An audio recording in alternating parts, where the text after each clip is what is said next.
Pour Vendredi Saint, je vous propose de regarder une nouvelle parole que Jésus a prononcée sur la croix. C'est celle qui se trouve juste après le passage qu'on a vu hier, c'est-à-dire dans Jean au chapitre 19. Pour l'évangile de Jean, c'est la toute dernière parole que Jésus prononce sur la croix avant de mourir. Après quoi, sachant que dès lors tout était achevé, pour que l'écriture soit accomplie jusqu'au bout, Jésus dit « J'ai soif ». Il y avait là une cruche remplie de vinaigre. On fixa une éponge imbibée de ce vinaigre au bout d'une branche d'hysope, et on l'approcha de sa bouche. Dès qu'il eut pris le vinaigre, Jésus dit « Tout est achevé », et inclinant la tête, il remit l'esprit. Tout est accompli. On a ici un nouveau paradoxe de la croix. C'est cet homme mourant, son dernier mot, sa dernière parole, alors qu'il est torturé à mort et qu'il souffle son dernier souffle. Il dit une parole de triomphe. Tout est achevé, j'ai fini. Et c'est pas comme s'il disait tout est achevé, je suis arrivé au bout de la course, la fin de ma vie, le bout du rouleau. Non, tout est achevé dans le sens tout est accompli. J'ai fini ma mission, j'ai gagné.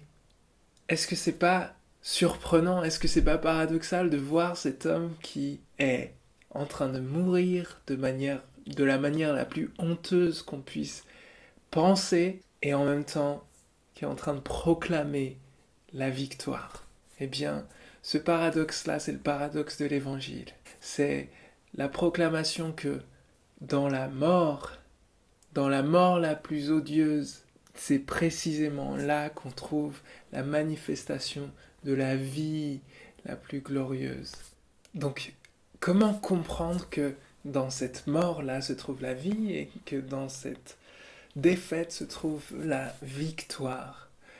Je te propose de regarder deux éléments du texte. Un élément qui se trouve avant cette proclamation, tout est accompli, un élément qui se trouve après cette proclamation. Le premier élément, c'est l'hysope. L'hysope, c'est pas n'importe quelle plante. En fait, si on nous parle de l'hysope dans ce passage, c'est pour nous donner la puce à l'oreille. C'est-à-dire que l'hysope, c'est pas vraiment un bout de bois qui serait très long, c'est plutôt un petit arbuste. Alors sûrement que c'était pas très pratique d'utiliser une branche d'hysope pour présenter à quelqu'un à boire.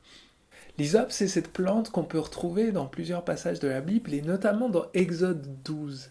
C'est la plante qu'on utilise dans le récit de l'Exode pour présenter le sang de l'agneau sur les linteaux des portes. Je ne sais pas si tu te rappelles de ce passage biblique.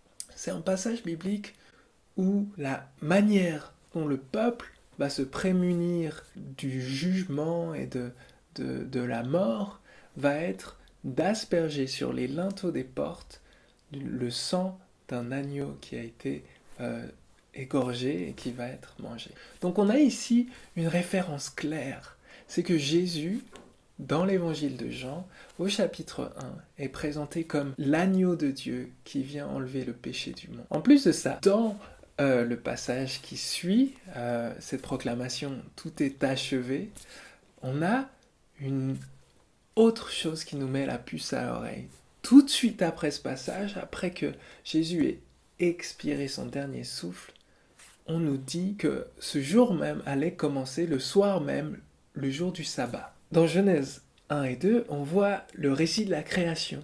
Le récit de la création qui nous est raconté comme une succession de 6 jours d'activité de Dieu et un 7e jour où Dieu vient prendre possession de sa création et se repose dans une création achevée. Ici, on nous présente l'accomplissement du ministère de Jésus comme une création nouvelle qui est achevée. Et on attend la venue du repos de Dieu qui vienne en fait confirmer simplement ce qui a été construit.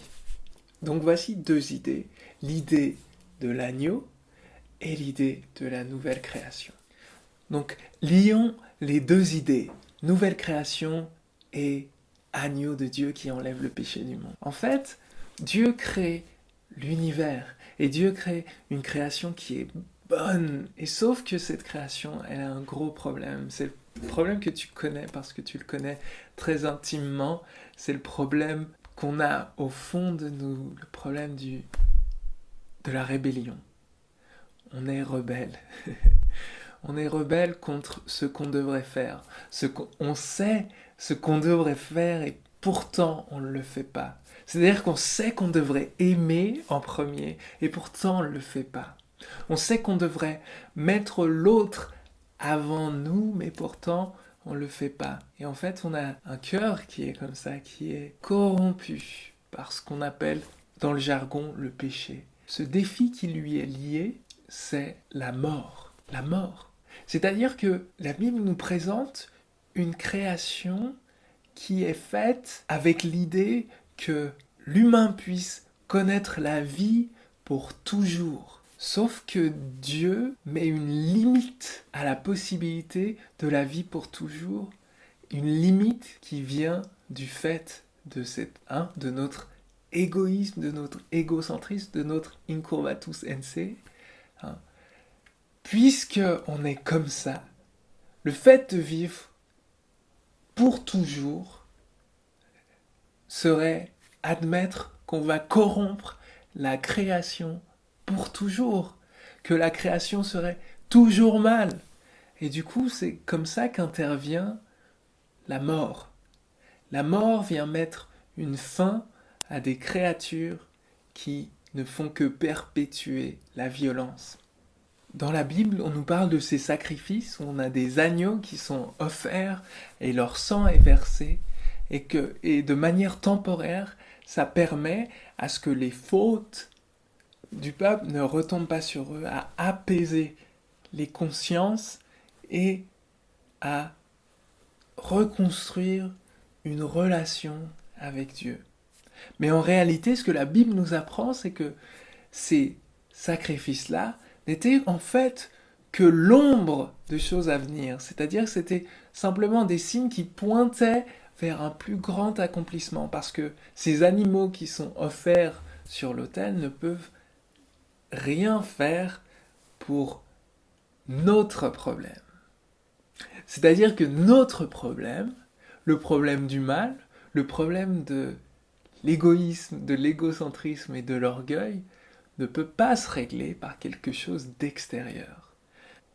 Et donc, pour intervenir, pour tout restaurer, Jésus se propose de venir à notre place, de venir à l'intérieur, régler le problème de l'intérieur. Dieu devient homme pour prendre dans ses mains le problème. Et en tant qu'homme, il vient jouer le rôle de l'agneau. Il vient recevoir sur lui, absorber en lui tout le fardeau du mal, de la violence, de la souffrance et de la mort. Peut-être que tu vois maintenant le lien entre l'agneau et la nouvelle création. Pour permettre la nouvelle création, il fallait un agneau. C'est-à-dire que pour permettre une nouvelle création, il fallait quelqu'un qui vienne absorber sur lui tout le poison qui corrompt l'ancienne création pour permettre la nouvelle création. Il fallait quelqu'un qui puisse prendre sur lui, à sa charge, prendre la responsabilité, absorber le mal qui corrompt l'ancien pour pouvoir créer le nouveau sur de nouvelles bases. Pour pouvoir inaugurer un règne de justice, de paix et de vérité, Jésus devait subir l'injustice, la violence et le mensonge. Pour pouvoir guérir le monde, pour pouvoir guérir nos blessures, nos maladies, il devait d'abord pouvoir devenir lui-même l'antidote qui vienne vaincre le mal de l'intérieur. Donc il a pris sur lui de rejoindre notre condition pour pouvoir vaincre à notre place et créer une nouvelle ère, créer un nouveau départ, une nouvelle création. Et aujourd'hui, on fête Vendredi Saint. On fête la mort de cet homme. Et on la fête, on la célèbre, parce qu'on reconnaît que dans la mort de cet homme qui est Dieu, c'est en fait la mort de notre maladie, la mort de notre esclavage. Et pourtant, cette phrase, tout est accompli, tout est achevé, tu n'as plus rien à apporter de plus, Dieu l'a fait pour toi. C'est la phrase la plus dure à croire. C'est la phrase qu'on a le plus de peine à assimiler. Et lorsque j'essaye de gagner par mes propres moyens, par mes propres forces, le don que Dieu m'a fait, quand j'essaye de mériter le pardon de Dieu, je suis en train de faire de Jésus sur la croix un menteur. Je suis en train de dire non, tout n'est pas accompli, tout n'est pas achevé. Il fallait encore que je rajoute ma souffrance, ma bonne action, ma bonne conscience pour que vraiment je sois pardonné ou que vraiment je sois aimé. Et aujourd'hui, utilise cette phrase, tout est accompli, tout est achevé.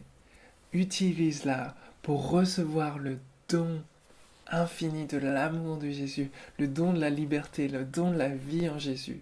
Utilise aussi cette phrase contre la culpabilité, contre le sentiment que tu n'es pas suffisant, contre le sentiment qu'il faut toujours en faire plus, contre le sentiment d'importance, le sentiment d'orgueil, le sentiment que tu es mieux que les autres. Utilise cette phrase pour remettre ton cœur à la bonne place et te rappeler la place que tu as aux yeux de Dieu grâce à ce que Jésus a fait pour toi. Et on se retrouve demain pour une nouvelle parole que Jésus a prononcée sur la croix.